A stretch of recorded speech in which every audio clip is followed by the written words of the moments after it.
Imagine you are sitting in a coffee shop with friends, just chatting about a pair of newly released sneakers. But when you turn on your phone, what appears right in front of your eyes? It is an advertisement for that pair of sneakers. Coincidence? Or is there an invisible ear secretly listening to every word you say? Not only you, but millions of users around the world have also experienced that creepy feeling. They affirm, Facebook is definitely listening to us.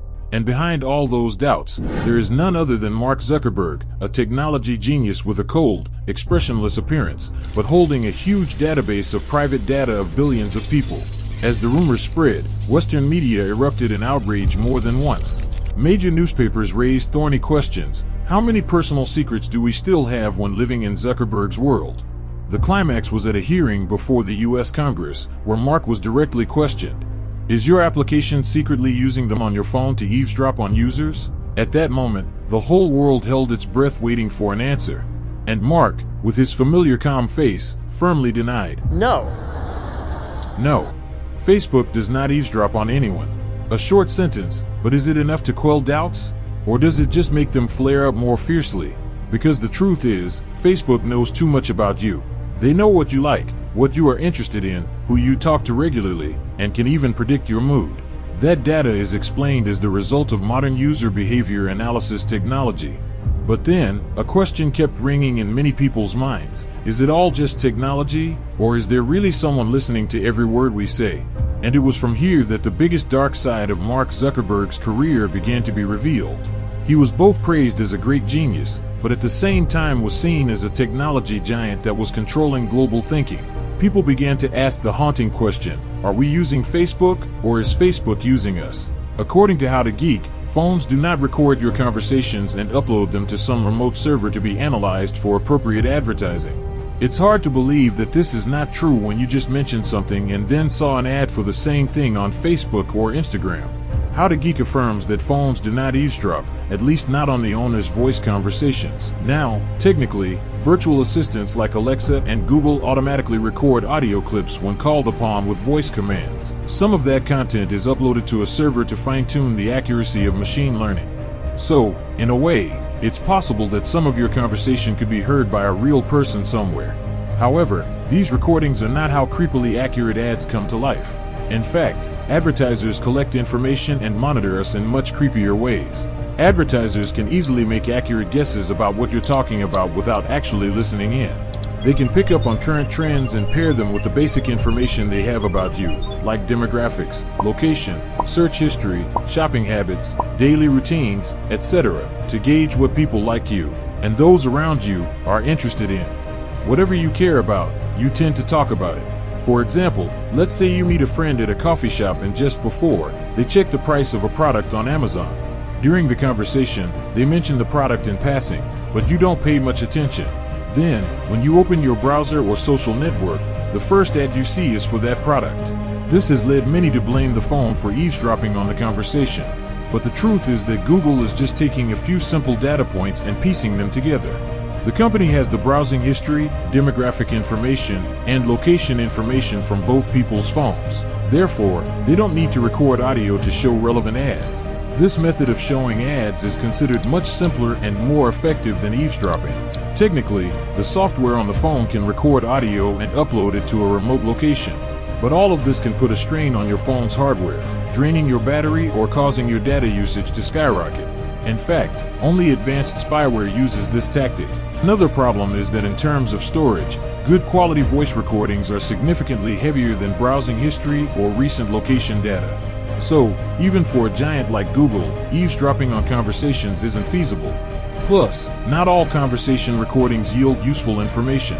According to How to Geek, turning off your phone's microphone access doesn't really give you any real privacy. So how do you stop those ads from appearing? The sad reality is that, as of now, there's almost no way to completely avoid being tracked on the internet. Privacy on the internet is a mystery. Smartphones are like sponges, soaking up every bit of valuable data and feeding it to apps. You can minimize the amount of personal information that's collected and shared by changing your Google account privacy settings or switching to privacy-focused alternatives to popular services. Startup story: the Harvard dropout. Back in the early 2000s, Mark was just a young student at Harvard. He was not the extroverted type. On the contrary, Mark was quite shy, but he had a genius programming mind. Since his high school days, he had created smart software that both Microsoft and AOL wanted to buy. But Mark refused, because he did not want to work for someone else. He wanted to create something bigger than this world. In the Harvard dormitory, Mark and a few close friends quietly wrote the first lines of code for the Facebook, a social network exclusively for students at the school. No one expected that, from a small student project, it would become a machine that connects people. But it was also here that the first dramas broke out. Mark was accused of stealing ideas from the Winklevoss brothers, who hired him to program another social network.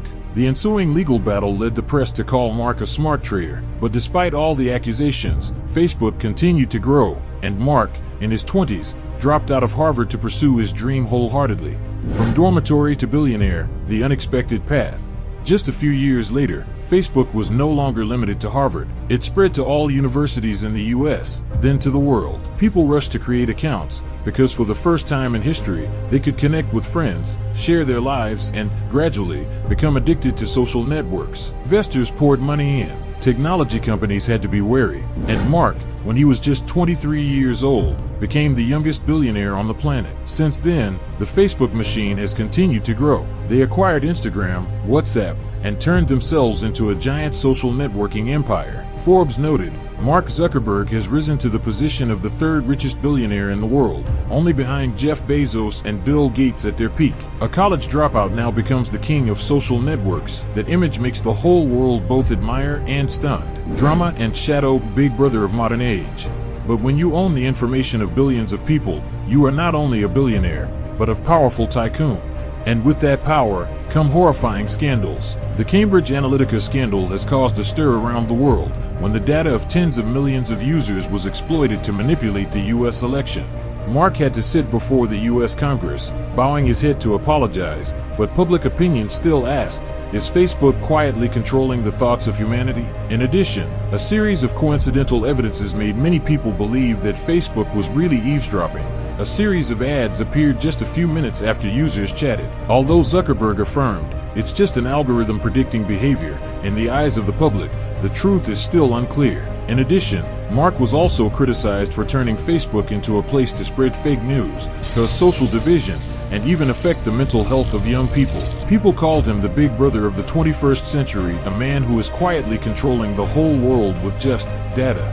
The billionaire in the eyes of humanity's genius or evil. Today, Mark Zuckerberg is still one of the richest and most powerful people on the planet. His fortune is estimated by Forbes to be in the hundreds of billions of dollars. But wealth does not erase the controversy. In the eyes of many, Mark is a genius, a testament to how a college dropout can change the world. But in the eyes of others, he is a manipulator, a symbol of an era where people voluntarily hand over their personal data to a technology company. Love him or hate him, one thing is undeniable. Mark Zuckerberg has written one of the most powerful stories in human history, a story where drama, controversy, and success blend into legend. And you know what? The story of Mark Zuckerberg is not just the journey of a college dropout programmer to become a billionaire. It is also a reminder, every great success must go through the darkness of skepticism, scandal, and criticism. Is Mark really listening to us? The answer may still be a mystery, but one thing is certain, he has heard the pulse of the times, and turned it into immense wealth and unprecedented power.